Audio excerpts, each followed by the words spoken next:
In fact, the Durban Chamber of Commerce says it's concerned that the ongoing floods in KZN will threaten the local economy. Severe floods in the province have so far had a devastating impact on infrastructure and businesses, to name just a few issues. The Chamber is calling on government to share its disaster management plan. For more on this, we're joined now by Mpume Langa, who is the first Vice President at the Durban Chamber of Commerce. Incredibly devastating, this story, in so many ways, Mpume, but let's talk about the economic impact this will have on particular parts of KwaZulu-Natal, barely 9 months after what happened in July of last year. Good morning, Michelle. Good morning to the viewers as well. You are correct. KZN has been quite unlucky in that we suffered the looting last year from the unrest that we had. Prior to that, we had COVID impacting the economy as well. And now this year, we're seeing another impact caused by the heavy rains that we've experienced in the last 2 days. The damage left behind is unimaginable. And my heart breaks to the families who've lost their homes and their loved ones. Absolutely. The devastation continues insofar as the economic impact is concerned. The question, I suppose, this morning, Mpume, is that this has happened before in KwaZulu-Natal. In 2019, we don't have to cast our minds very far back. Back then, 85 people dying as a result of these flood-related incidents. The question, I suppose, is what steps have been taken in the past 3 years, given what surely should have been the lessons from 2019? You are very correct. This has happened before. The extent this year seems a bit more than in the previous years. Fortunately, we've seen some improvement in infrastructure, with the water drainage system being improved in the central parts of Durban. But the part of the heavy highways, being the N2 and the M4, north and southbound, those areas still suffer with floodings. Our drainage system isn't the best currently. It has been investigated. To date, I cannot say for sure that this is something that could have been foreseen, but it could have been prevented to level of the devastation that's been experienced. Yeah. The sad part is that the business industry itself, being the manufacturing hub of KZN in the southern parts of Durban, near the old airports, that highway, the M4 southbound, has been hit before, has been hit a few times. It's been hit more so this time around. The question is, we are aware this is happening. What is our government side of things doing about it? Work is being done, but sadly the results at this point in time aren't being visible. We're hoping that will be better going forward. Yeah, I mean, entire homes being swept away. A temple was swept away. Homes built on the side of sloping sort of mini mountains being swept away. These are all massive infrastructure problems that have dogged KwaZulu-Natal for many, many years. You know, why were people even allowed to build on those particular areas is one question as well, surely, that parts of KwaZulu-Natal will have to deal with. Well, I cannot fully agree that it's areas that are not meant for building. If I look at the area of Umzoti towards the north side of Durban and Palito, those areas have been standing for a long time, and we saw them falling apart this time around. It may be a combination of issues. Mother Nature cannot be predicted sometimes. Some of this could not be foreseen at all. Yes, some of it in areas of informal settlement, perhaps it can be the case.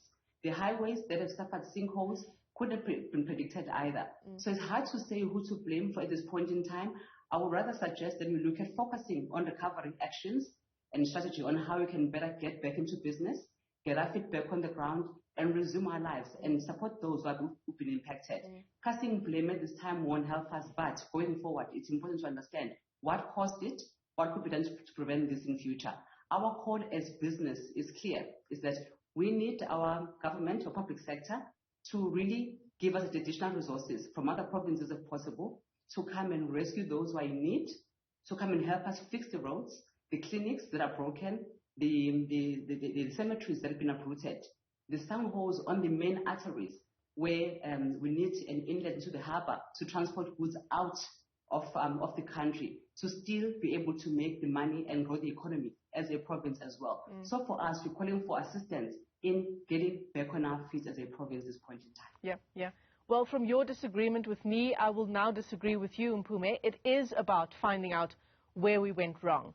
Not necessarily passing blame in a negative way, but we need to look back on where we made wrong decisions that resulted directly in the loss of life in KwaZulu-Natal. Michelle, I agree with you fully in terms of understanding the cause of this disaster and how we could really do things better going forward. I'm not disagreeing with you in terms of we don't need to look to understand the cause of what has happened. It's to say right now, let's help those in need. We will look into it. As business communities, we are keen to understand what has caused this disaster. What could have been done to prevent the impact of it? What could still be done to prevent further damage with the rain still coming this weekend? So I'm with you to say we need to understand how to better plan going forward. But at this point in time, it's important to save those people who are in dire need, who are homeless right now. As we do that, our government can account. Our public sector and infrastructure departments can also account. But for me, once again, I'm calling for support to help those right now who are in dire needs. But most of all, we need to help our infrastructure recover quicker so we can get the economy back on its feet as soon as possible. So the Chamber is now calling on government to share its disaster management plan. What do we know so far about what that plan entails? At this point in time, we have not, as Durban Chamber, we have not seen anything coming through to us. What we do know is that we have all our rescue services in eThekwini municipality level out there rescuing those in need. We don't have a clear what the plan looks like clearly at this point in time to recover the economy. We are meeting and engaging with government departments and government officials to hear what they've got to say. For now, it's too early to understand what that looks like, but we are calling on that plan to be shared with business because business is also able to support where it can. And please include us as business to support those who are in need and to help the economy get improved and back on its feet immediately. Are there support measures in place in terms of helping particularly small businesses that would have been impacted? We just talked about the impact of the unrest 9 months ago and who would have been impacted again this time around. Well, the sad part is that some of the small businesses were impacted last time never recovered. Others did recover. Those who may have recovered could be impacted once again this time around. As Durban Chamber, we did have a full support structure on the insurance claims, those were insured, but those were not insured. Government had funding to support those. This time around, I have not seen what that looks like, but I believe that we'll see something similar coming forward as well. And we are hoping for that, because without small business, the economy can't get better anytime soon.